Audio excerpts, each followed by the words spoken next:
Hi, my name is Heather McGowan. I want to talk to you about how to prepare for the future of work. I have another video about how to prepare your workforce for the future of work. So if you're a leader looking into it, that video may be more applicable to you. This is better for individuals. Let's talk about questions we will address. What is the future of work? What is the fourth industrial revolution? What does it have to do with you? How does the future of work charting a new evolution of human potential? At the end of this video, you will understand why you should be prepared to disrupt yourself.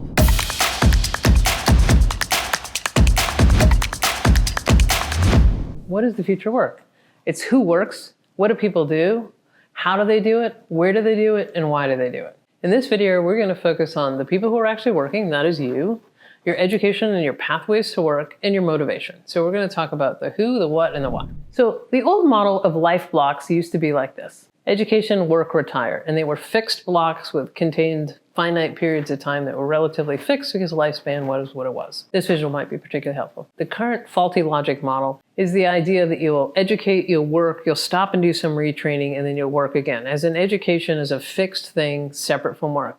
Education is really part of work. I actually think the model shifts like that. There's a blocks flip on their side and we move through them very differently. And I think this visual might be helpful as you think about learning being across the lifespan and integral to work. Now, when you think about work and you think about what you do, think about it like how a business creates value.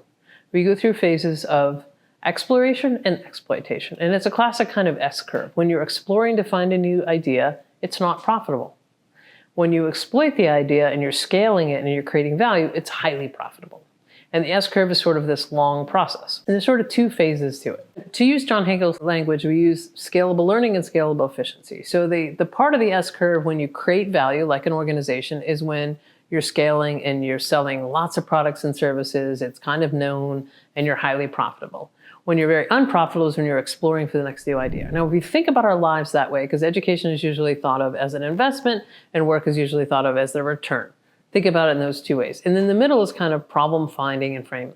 That's when you sort of translate the idea you've created to the thing that you can sell. And that's sort of when you transition from the thing that you learn to the area in which you learn to apply it. So if you think about yourself like a company like that.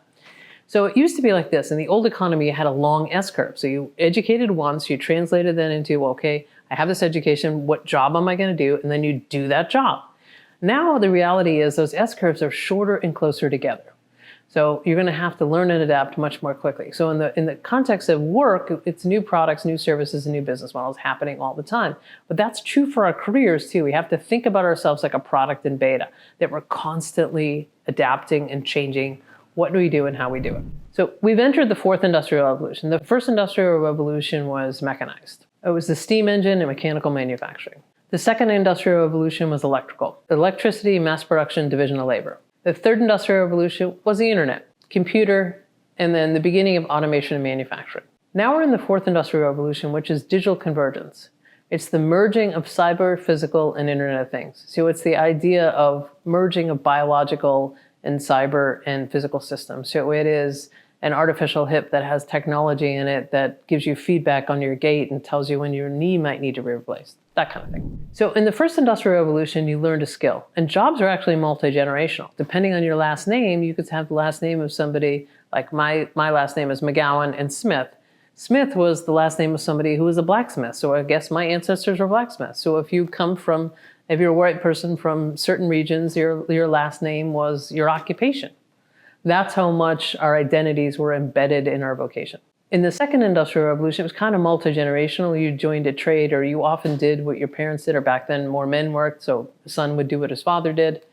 In the third industrial revolution, it was sort of pick a major, pick a trade, pick a future identity. So it could be aspirational. You could pick something to do, but the idea was you were going to do it for the rest of your life. That's why those, what are you going to be when you go up, jobs, I think, are increasingly damaging. Now it's, can you learn, adapt, and create new value? You're going to traverse a multi-industry career web, which may soon be less about jobs and more about workflows. So let's talk about the evolution of human potential. So in the first industrial revolution, we were skilling and reskilling. So if you think about it that way, you learned a skill and you were what I call competent. And if you did it well, you performed a task to a benchmark level. And this visual might be particularly helpful. In the skilling and reskilling world, they would give you a question. If you've given the correct answer, you were considered competent.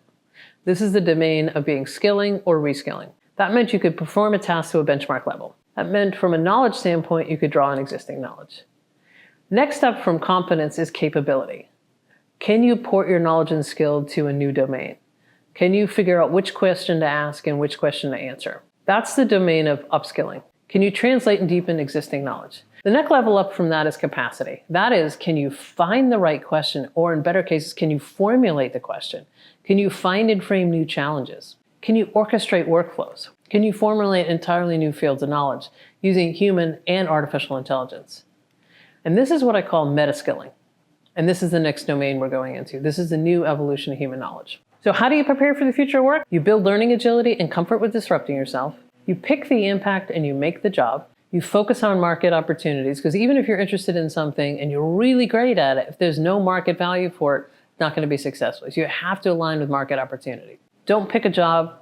Don't even pick a career. Pick a boss and a culture, because in the future work, you're going to be carving new pathways. You're going to be working in workflows less than fixed jobs. If you found this video helpful, click on the link below. You might like the next video, which is what skills are needed for the future of work. Now you've thought about how to prepare for the future of work. Let's talk about what skills might be helpful for you. The link to that is below.